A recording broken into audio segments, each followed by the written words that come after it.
I married the most popular guy in high school. Even though he's gay, as long as I could be with him, I was happy. But what I didn't expect was, on our wedding night he gave me 3 rules: don't talk to him, don't touch him, and don't mind his business. I sat there stunned. How can I be married to a man I can't even talk to or touch? The 3rd rule I could handle, but the first 2 it felt surreal. Michael walked into the bathroom, leaving me staring into the space. When he emerged minutes later, water glistening on his skin, he barely acknowledged my presence. Dressed in a suit, he slept into bed, turned off his lamp, and fell asleep as if I wasn't even there. I lay beside him, too stunned to speak, my hand frozen midair as his rule echoed in my mind: don't touch me. The next morning I woke up alone, the sound of water running from the bathroom include me in on his whereabouts. I found a robe, draped it over my lingerie, and made my way downstairs to the kitchen. I decided to cook breakfast, even though I didn't know if Michael would eat it or even acknowledge me. When he appeared dressed in a black suit, he looked like he was going to work, which confused me. It was a Sunday. Good morning, I greeted, hoping for some form of acknowledgement. He ignored me. I made breakfast. I tried again, nothing. Michael grabbed his briefcase and headed for the door. Without a word, when I give a roll I expected to be followed, he said coldly as he left. I stared at the untouched food. Was last night a dream? How am I supposed to live like this?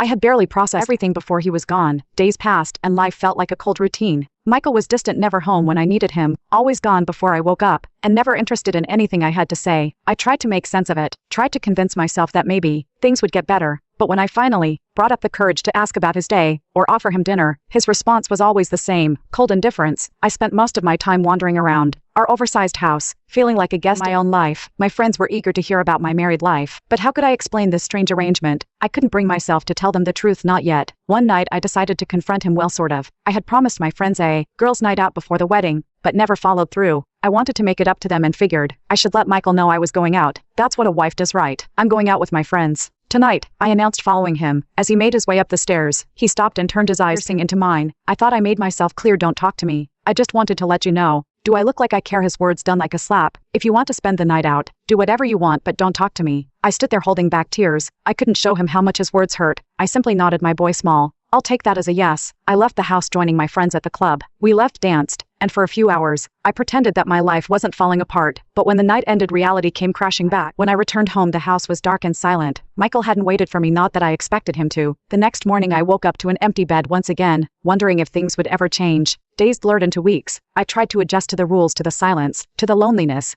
I went about my life, running my business, keeping up appearances, but inside I was falling apart. I couldn't keep pretending everything was fine when my husband wouldn't even look at me. One evening, I stumbled upon a hidden closet in the house. Inside I found racks of expensive dresses, shoes, and handbags, none of which were mine. Who did they belong to? Michael was gay, or at least that's what everyone said. So why did he have all these clothes for women? I didn't dare ask him, though. That would mean breaking his 3rd rule. Despite everything, I couldn't stop myself from caring about him, from hoping that